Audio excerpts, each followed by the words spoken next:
രാവിലെ എന്താണ് എഴുതി കുത്തുന്നത്? ഞാനേ എൻ്റെ ജീവചരിത്രം എഴുതും. നമ്മുടെ ജീവിതം മറ്റൊരാൾ എഴുതുമ്പോഴാണ് അത് ജീവചരിത്രം, നമ്മൾ എഴുതുമ്പോൾ ആത്മകഥ. ഇപ്പൊ ഇതിലേതാ? എന്ത് വേണോ ആയിക്കോട്ടെ, നിനക്കതിന് വല്ല പ്രശ്നമുണ്ടോ? എനിക്കെന്ത് പ്രശ്നം? അന്നൊന്ന് പോയി തരൂ, സമാധാനം തരുമോ? പോടെ. അല്ല, ഇതില് എനിക്ക് വല്ല റോളുണ്ടോ? നിനക്കേ റോളുള്ളൂ. ഇല്ലത്തിന്റെ റോളായിരിക്കും. അല്ലടി, നിനക്ക് ഞാൻ മാലകയുടെ റോൾ എടുത്തോണ്ട് വരാം. നല്ല തമാശ. അയ്യേ എനിക്കറിയാം നീ എന്താ എഴുതുന്നതെന്ന്. എന്തോന്ന്? എനിക്ക് മുമ്പ് നീ കുറെ പെമ്പളെ പ്രേമിച്ചിട്ടുണ്ടല്ലോ, അവളെ കാര്യങ്ങളല്ലേ എഴുതുന്നത്. അതെ, എന്റെ മിടുക്ക് കേട്ടാ. ഇയാൾക്ക് അറിയാത്ത കാര്യമൊന്നുമില്ലല്ലോ അത്. അതുകൊണ്ട് കൂടുതൽ അതിനെ കുറിച്ച് സംസാരിക്കണ്ട കേട്ടാ. പ്രേമലേഖനം എഴുതുന്നതായിരിക്കും. പ്രേമലേഖനം അത് ഈ കാലത്ത്. പിന്നെ എനിക്ക് വേറെ പണിയുണ്ട്. നീ ഒന്ന് ഇറങ്ങി പോടെ, മണ്ടത്തെ വിളിച്ചു പറയാതെ എന്റെ ജീവിത പങ്കാളി. ജീവിത ബംഗാളിയോ? ബംഗാളിയാക്കി ഇതിനേക്കാളും എന്ത് ഭേദം. ഏയ്, നീ ഒന്ന് ഇറങ്ങി പോടെ, സമാധാനം തരാൻ. എനിക്ക് എത്ര ആലോചന വന്നതെന്റെ മരക ഭാഗ്യവടി.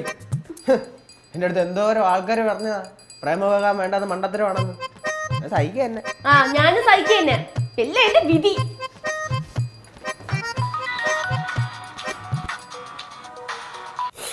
പറയാളിയാ.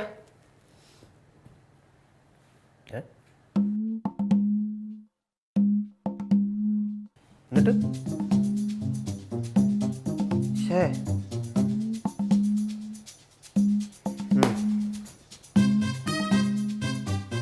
ശരി ശരി ശരി.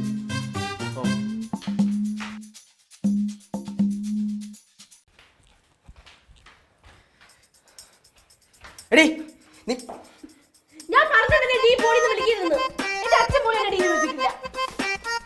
അതിലൊരു കുറവ് ഞാൻ നിനക്ക് കാണുന്നുണ്ട് കേട്ടോ. എടി സത്യം പറ. ഞാൻ വീണ്ടും വിളിക്കും.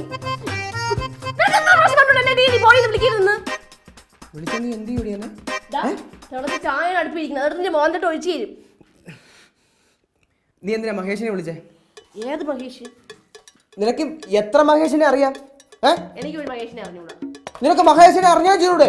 ഓ, നിന്റെ കൂട്ടുകാരൻ മഹേഷ്. എന്തിന്? എടി, നിന്റെ വീട്ടുകാരുടെ മുമ്പിൽ തന്നെ നാണം കെടുത്തി. ഇനി എന്റെ കൂട്ടുകാരുടെ മുമ്പിലൂടെ നീ നാണം കെടുത്തോടി. വലിയ കാര്യമായി പോയി ഈ പറയുന്ന മഹേഷിന് നമ്മുടെ പ്രേമവിവാഹത്തിന് കൂട്ടു നിന്നത്. അതുകൊണ്ട് അവന്റെ കല്യാണം നടക്കുന്നില്ലല്ലോ. എങ്ങനെ നടക്കും? എന്റെ ശാപമാണ്, എന്റെ ശാപം.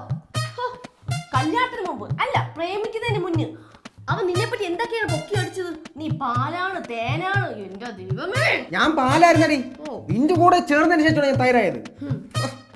സത്യം പറ, നീ എന്തോ മഹേഷിന്റെ അടുത്ത് വിളിച്ചു പറഞ്ഞേ? നിന്റെ എല്ലാ കുറ്റവും കുറവൊക്കെ ഞാൻ വിളിച്ചു പറഞ്ഞു കൊടുത്തു. പിന്നെ ഒരു കാര്യം, ഒരുത്തിന് ഒരു കാമുകനാവാൻ എളുപ്പമാണ്, പക്ഷെ നല്ലൊരു ഭർത്താവ് ആവാനേ കുറച്ച് യോഗ്യതയൊക്കെ വേണം. അപ്പൊ ഞാൻ യോഗ്യനല്ലാത്തൊരു ഭർത്താവാണെന്നല്ലേ നീ വിളിച്ചു പറഞ്ഞേ? നീ വേറെ കഞ്ഞി ഞാൻ പറഞ്ഞില്ല, കഞ്ഞി.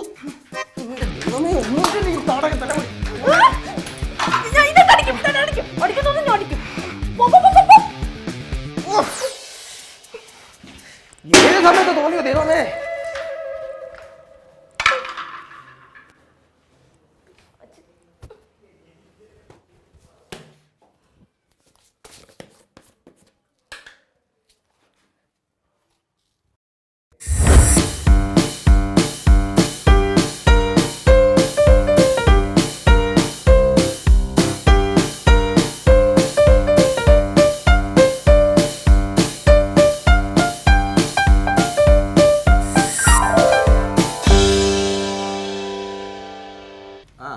നമുക്ക് ഹൈക്കോടതിയിൽ നിന്ന് ഒരു അപ്പീൽ വാങ്ങിക്കാന്നേ, അല്ലേ വേണ്ട?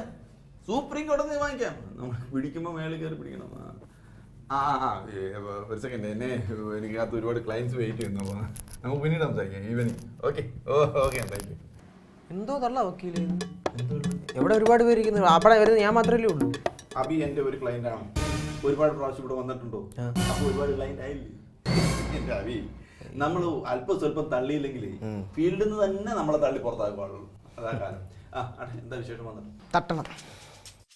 ആര് തട്ടണം? ഓഹോ, നമ്മുടെ അയലത്ത് വീട്ടിലെ ചെല്ലിക്കാരൻ പട്ടി തട്ടണം. തട്ടാം, പക്ഷെ ശ്രദ്ധിക്കണം. അതായത് എന്റെ പൊന്നു വക്കീലേ, അയലത്തെ വീട്ടിലെ പട്ടിയെ തട്ടുന്ന കാര്യമല്ല, എന്റെ വീട്ടിലെ പട്ടിയെ തട്ടുന്ന കാര്യമാണ്. അപ്പൊ സ്വന്തം വീട്ടിൽ പട്ടിയെ വളർത്താനും തുടങ്ങി. ഭാര്യയും ഭർത്താവും കൂടെ ഫുൾ ടൈം വഴക്കാണെന്ന് പറയുകയും ചെയ്യും, പട്ടിയെ വാങ്ങിച്ച് ഒരുപോലെ വളർത്തുകയും ചെയ്യും. അല്ലെ തന്നെ ഈ സ്നേഹബന്ധം കൂട്ടി വളർത്താനും നായ വിചാരിച്ചാലും പറ്റും. അതാ ഏതായാലും മനുഷ്യനും തന്നെ.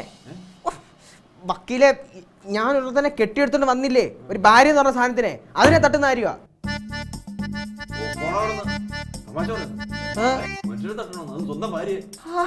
കഴിഞ്ഞ ആഴ്ച വക്കീൽ പറഞ്ഞല്ലോ വക്കീലിന്റെ ഭാര്യ തട്ടണമെന്ന്. അപ്പോഴോ ഞാനും ഒരു മൂഡിലങ്ങ് പറഞ്ഞതാ. എനിക്കിപ്പോ നല്ല മൂഡുണ്ട്. ഒരു മനുഷ്യന് സ്വസ്ഥത തരുന്നില്ല, എപ്പോ നോക്കിയാലും ചൊറിഞ്ഞോണ്ടിരിക്കും. ഇപ്പൊ എന്താ പ്രശ്നം? ആക്ച്വലി പ്രോബ്ലം എന്താ? വക്കീലേ, എന്റെ പ്രശ്നങ്ങള് അവളെ വീട്ടുകാരെ വിളിച്ച് പറയട്ടെ, അത് പോട്ടെന്ന് വെക്കാം. പോട്ടെ, ഞാൻ ക്ഷമിക്കാം. പക്ഷേ എന്റെ ഫ്രണ്ട്സിനെ വിളിച്ച് അവളെന്റെ കുറ്റങ്ങൾ പറയാണ്, അത് ക്ഷമിക്കാൻ പറ്റുമോ? അബി, ഭാര്യയും ഭർത്താവും തമ്മിൽ എല്ലാ വീട്ടിലും ചില പ്രശ്നങ്ങൾ ഉണ്ടാവാറുണ്ട്. പക്ഷെ അതിങ്ങനെ പുറത്തു വിട്ട് പൊട്ടിക്കൊഴിച്ചുകൊണ്ട് നടക്കുമ്പോഴാണ് നാട്ടുകാരറിയുന്നത്. മനസ്സിലായോ? മോശമല്ലല്ലോ. അങ്ങനെ വക്കീൽ എനിക്ക് അവളെ ഒതുക്കി എന്തെങ്കിലും ഒരു വഴി പറഞ്ഞതാ. അല്ല, സാധാരണ അബി മഹിക്ക് കൊടുക്കുന്ന പണികളിലൊക്കെ തിരിച്ച് അബിക്ക് തന്നെ വന്ന് കൊള്ളുകയാണല്ലോ പതിവ്, ബൂമറാങ് പോലെ. അതുപോലെ എന്തെങ്കിലും പണി മതിയോ? തന്റെ 1-2 കൂട്ടുകാരുണ്ടല്ലോ, അവരെ പോയി കാണാം. അവരെന്തെങ്കിലും ഐഡിയ പറഞ്ഞുതരും. അവന്മാരെന്തോന്ന് ഐഡിയ പറഞ്ഞുതരാം? അവരാകുമ്പോൾ എന്തെങ്കിലും തട്ടുപൊളിപ്പൻ ഐഡിയാസ് പറഞ്ഞുതരും. ആ ഐഡിയാസും കൊണ്ട് ഏതെങ്കിലും കുരുക്കി ചെന്ന് ആ കുരുക്കഴിക്കാൻ ഇവിടെ വരും. അങ്ങനെയാണല്ലോ ഈ സ്ഥാപനം നടന്നു പോകുന്നത്. അതുകൊണ്ട് പറഞ്ഞത്. അവൻ ശരിയാക്കില്ല. ഒന്നുമില്ലേ? ഒന്നുമില്ലേ? ഒന്ന് അടങ്ങ് വക്കീലേ, ഈ കാര്യത്തിൽ എന്തെങ്കിലും തീരുമാനം ഉണ്ടാക്കട്ടില്ല. ഒരു കാലത്ത് ഒരു തീരുമാനം ഉണ്ടാവുന്ന ലക്ഷണമില്ല. നീ ഇങ്ങനെ മൂടോട്ടായിട്ടിരിക്കല്ലേ, നമുക്ക് എന്തെങ്കിലും പരിഹാരം ഉണ്ടാക്കാം. എടാ, തട്ടിക്കളയുന്ന തമാശയ്ക്ക് പോലും ആരടുത്തും പറഞ്ഞു കളയല്. കാരണം നിന്റെ പീഡനം സഹിക്കാതെ അവള് വല്ല ആത്മഹത്യ ചെയ്ത് കഴിഞ്ഞാൽ നീ ഒന്ന് കെട്ടിത്തൂക്കിയെന്നേ കേസ് വരത്തുള്ളൂ. പേടിപ്പിക്കാണ്ടി പടം. നമുക്ക് ആ സബ്ജക്റ്റ് വിടാം, വേറെ എന്തെങ്കിലും സംസാരിക്കാം. എടാ, ഇത് അങ്ങനല്ലടാ, നിങ്ങൾക്കറിയാലോ എൻ്റെ വീട്ടുകാർ എങ്ങനെയും പറഞ്ഞ് സമ്മതിപ്പിച്ചിട്ടാണ് ഞാൻ അവളെ കെട്ടിയത്. ഇതേ അഭിപ്രായം തന്നെയാണ് അവൾക്കും ഉള്ളത്. എന്തോന്ന് അഭിപ്രായം? അല്ല, നീ അവളെ കെട്ടിക്കൊണ്ട് വന്നത് തന്നെ. അവള് നിന്നെ വിളിക്കാറുണ്ടാണ്. ഓ, ഈ ഇടയ്ക്ക് വിളിച്ചിട്ട് എന്താണ് പറയാറുള്ളത്? നീ നല്ല ഭർത്താവാണെന്നും എന്നെ പോലെ ഭർത്താവിനെ കിട്ടിയത് അവളെ വളരെ പുണ്യം ചെയ്തെന്നും എന്തൊക്കെയോ. അയ്യോ, പാടാണീറ്റ് നിധി. എൻ്റെ കുറ്റം കുറവെല്ലാം പറയാനായിരിക്കും നിന്നെ വിളിക്കണേ അവള്. നീ അത്ര നല്ലവനൊന്നുമല്ല, അത് നീ മറക്കല്ലേ. എന്നെ നേരെ താരം പിടിക്കും. ആ, ഹലോ ആമാ പറ. ഓ ശരി ബീഫ് വേണ്ടല്ലോ അല്ലേ? ഓക്കെ, അപ്പം ചിക്കൻ വാങ്ങാം. ഓ അത് ശരി, അലർജി അല്ലേ? ഓ ശരി എന്നാ. വീട്ടിൽ നിന്നാണോ? ഓ, ആളീനും പെങ്ങളോടെ നാളെ വരുന്നടാ. അല്ല, നീ എനിക്ക് ഈ അലർജിയുടെ കാര്യം പറഞ്ഞു. അത് പെങ്ങക്ക് ബീഫിൻ്റെ അവർക്കൊരു കഷ്ണം പോയിട്ട് ചാറ് പോലും ബീഫിൻ്റെ കൂട്ടാൻ പറ്റില്ല. കൂട്ടിക്കഴിഞ്ഞ് എൻ്റെ പൊന്നളിയെ ചൊറിഞ്ഞ് തൊലി ഇളകുന്ന വരെ ചൊറി. അലർജിയാണ്. അടിപൊളി. എനിക്ക് എന്നെ കാണുമ്പോൾ ചൊറിച്ചിലാണ്. നീ എന്താടാ പറയുന്നത്? ഇല്ല, ഒന്നുമില്ല. പിന്നെ നീ ഇറച്ചി മേടിക്കാൻ പോകുമ്പോഴേ ഒരു കിലോ ബീഫ് എനിക്ക് വേണം മേടിക്കണേ. പിന്നെ ഇവിടെ ചിക്കൻ വാങ്ങാൻ പൈസ ഇല്ല, പിന്നെ ബീഫ്. ഡേയ്, ഞാൻ പറയുന്ന കണക്ക് നീ ചെയ്യുവാണെങ്കിൽ നിനക്ക് ചിക്കൻ മേടിക്കാനുള്ള പൈസ ഞാൻ തരും. ഓക്കെ ആണോ? ഓക്കെ. ഇതെന്താ ഉണ്ടാവില്ല കാര്യം? പണി ഉണ്ടാവില്ല. അതായത് അവക്കെ ബീഫ് കഴിച്ചാൽ ഭയങ്കര അലർജിയാണ്. ഇനിയിപ്പോൾ പറഞ്ഞ പോലെ ഭയങ്കര കുറച്ചിലാണ് അവർ. പണ്ടൊരു ദിവസം ഞങ്ങൾ കല്യാണം കഴിഞ്ഞ സമയത്ത് ഒരിടത്ത് ടൂറിന് പോയി. അപ്പോൾ ടൂറിന് പോയപ്പോൾ അവിടെ വെച്ച് ഇവിടെ ബീഫ് കഴിച്ചപ്പോഴത്തേക്ക് അന്നത്തെ ദിവസം മൊത്തം ഇവർക്ക് ചൊറിച്ചിലായിരുന്നു. അത് കാരണം ടൂറും മണ്ണാങ്കട്ട എല്ലാം പൊളിഞ്ഞടങ്ങിയതാണ്. അപ്പോൾ ഈ ബീഫ് കൊടുത്തു കഴിഞ്ഞാൽ ഒരു പണിയുണ്ട്. ഇങ്ങനെ കൊള്ളാം, പരിപാടി കൊള്ളാം. പക്ഷെ അവർക്ക് ഈ ബീഫ് കാണുമ്പോൾ അറിയത്തില്ലേ? ഏത് അവർക്ക് അത് തിരിച്ചറിയാനുള്ള ബോധമൊന്നുമില്ലടാ. അതൊന്നും നമ്മൾ തിരിച്ചറിയത്തൊന്നുമില്ല. നീ എനിക്ക് എങ്ങനെയെങ്കിലും ബീഫ് ഒന്ന് സംഘടിപ്പിച്ചു തരാമോ? ബാക്കി കാര്യം ഞാൻ ഏറ്റു. ചിക്കൻ്റെ പൈസ തന്നാൽ തരാണ്. ഓ എങ്കിൽ ഓക്കെ. വെടി പൊളിക്കും. ചെറിഞ്ഞു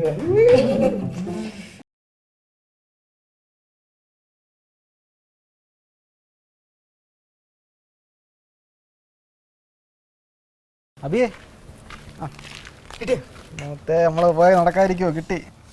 നല്ല മനോഹരമായ സുഗന്ധം. നീ സാധനം നേരെ അവളുടെ കൊണ്ടുകൊടുത്താൽ അതൊക്കെ പള്ളി പോയി പറഞ്ഞാൽ നീ എന്നെ കൊലക്ക് കൊടുക്കുന്ന തീരുമാനിച്ചു പിടിച്ചത്. എടാ, ഞാൻ കൊണ്ടുകൊടുക്കാൻ പറ്റൂല. കാരണം അവൾക്ക് അലർജിയുള്ള കാര്യം എനിക്കറിയാമെന്ന് അവൾക്കറിയാം. ഞാൻ കൊണ്ടുകൊടുത്ത അവൾ വിശ്വസിക്കില്ല. ഞാൻ ഉച്ചയ്ക്ക് കൊണ്ടുപോകും. എടാ, ഞാൻ ഇത് കൊണ്ടുകൊടുത്താൽ അവൾക്ക് ഉറപ്പായിട്ട് സംശയം തോന്നും. അവൾക്ക് എന്ത് സംശയം? അവൾക്കൊരു സംശയം തോന്നൂല. ഏയ്, ബീഫിന്റെ ഇറച്ചി ഏതിന്റെ ഇറച്ചി എന്ന് പറഞ്ഞ് കൊണ്ടുകൊടുക്കും, അതും കൂടെ പറ.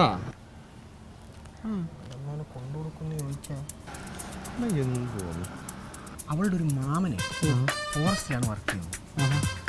അങ്ങേര് മാനർച്ചി തന്ന് അപ്പം അത് അച്ഛൻ അവൻ കൊടുത്തിട്ടെന്ന് പറഞ്ഞാൽ അത് കൊള്ളാം. പക്ഷേ ഈ ബീഫ് കൊണ്ട് അവർക്ക് അറിയത്തില്ല ഇത് മാനർച്ചി. എൻ്റെ പൊന്നളിയാ അങ്കെന്ത് പൊങ്കെന്തെന്ന് അറിയാത്ത അവൾക്ക് ഇതൊന്നും മനസ്സിലാവില്ല. നീ കൊണ്ടുകൊടുത്താൽ മതി. കൊണ്ടുകൊടുത്ത് മാനർച്ചി എന്ന് പറഞ്ഞാൽ അവൾ അച്ഛൻ തന്നിട്ടെന്ന് പറഞ്ഞാൽ അവൾ വെട്ടി വിഴിയും കൊള്ളും. പക്ഷേ ഇത് ഞാൻ കൊണ്ട് കൊടുത്ത ശരിയത്തില്ല, വേറെ ആരെങ്കിലും കൊടുത്തു വിടാം. അതാണ് നല്ലത്. അത് നമ്മുടെ അവനെ മറ്റേ പറഞ്ഞു വിട്ടാലോ? അത് ആളുണ്ടാവും. ആള് സെറ്റാണ്. സെറ്റാണോ? നീ കൊണ്ടുകൊടുത്തിട്ട് അവസാനം ഞങ്ങൾക്ക് പൊല്ലാപ്പൂല്ലാവൂടെ? അവിടെ ഒരു പൊല്ലാപ്പും വരില്ല. ഇനി വന്നാൽ തന്നെ എനിക്കല്ലേ എന്നെയല്ലേ അവൾ പിടിക്കത്തുള്ളൂ. ഞാൻ അങ്ങ് സഹിച്ച് കേട്ടാ. നിന്നെ അത്ര വിശ്വസിക്കാൻ കൊള്ളൂല. പല പോയാലും നിന്റെ പേരൊന്നും ഞാൻ പറയൂല. പറയാതിരുന്നാ കൊള്ളാം. ഒന്ന് വിശ്വസിക്കണേ. നമ്മളായിട്ട് ഓ അപ്പം കൊണ്ടുകൊടുത്തിട്ട് ആ എങ്കിലും ഓക്കെ. നമ്മളായിട്ട് ഓക്കെ പോയിട്ടാ.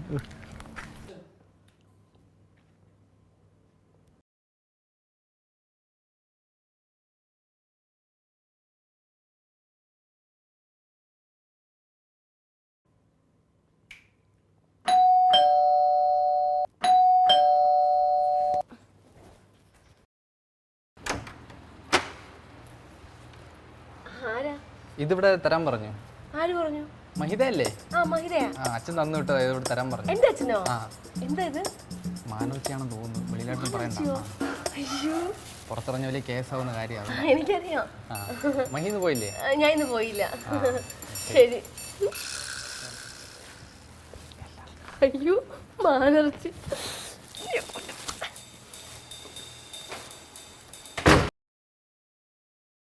അല്ലെങ്കിലും അച്ഛന് എന്ത് കിട്ടിയാലും എനിക്ക് കൊടുത്തു വിടും. ഇന്ന് മാനർച്ചി വെച്ച് കഴിക്കണം. ഈ മാനർച്ചിന്ന് ഞാൻ അവന് ഒരു പീസ് പോലും കൊടുക്കൂല. നോക്കിക്കോ, ഞാൻ കൊതി കാണിച്ചു കൊടുക്കും.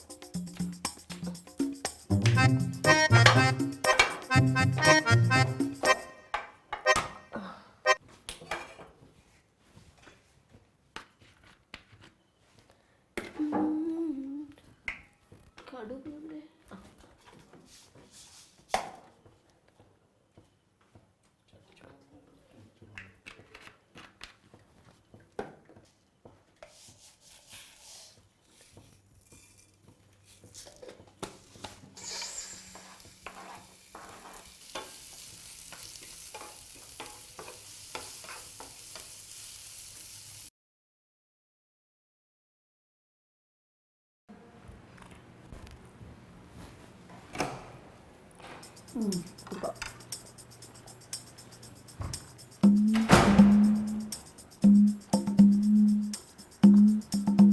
എന്തൊരു ടേസ്റ്റ്. സൂപ്പർ.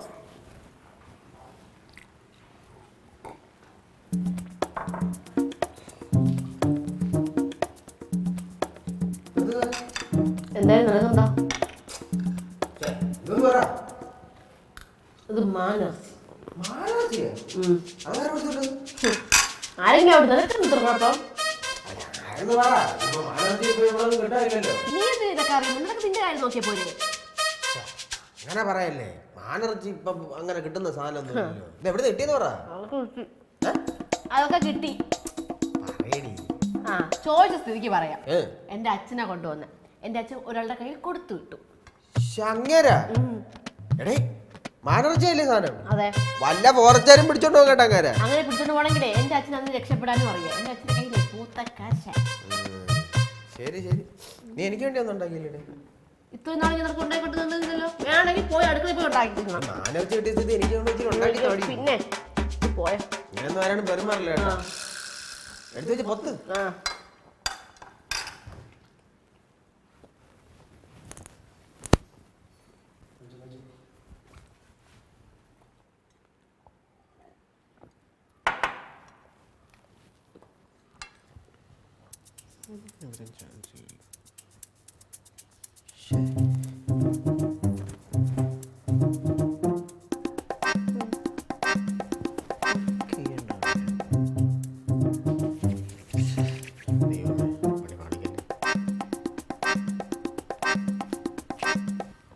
അയ്യോ ഏറ്റുമോനെ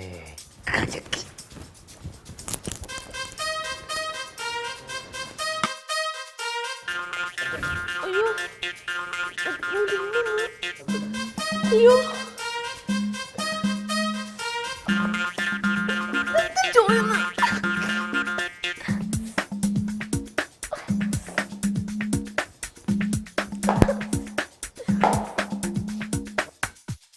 എന്തുപറ്റി മോളെ? എന്തുപറ്റി? എന്തോ ഭയങ്കര ചൊറിച്ചില്. ചൊറിച്ചില്ല? എടി ഇത് മാനർച്ചി തന്നെയാണോ എടി ഇത്? എന്റെ തന്തപ്പടിയിൽ കൊടുത്തിട്ട് അങ്ങനെ വിളിച്ച് ചോദിച്ചു നോക്കും. പക്ഷെ ഞാൻ ചതിക്കും.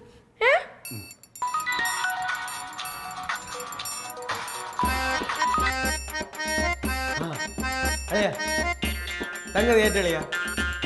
ഓ എനിക്ക് ഇവിടെ ഭയങ്കര ചൊറിച്ചിൽ. ഓക്കേടാ. നീ എന്താ ചെയ്തത്?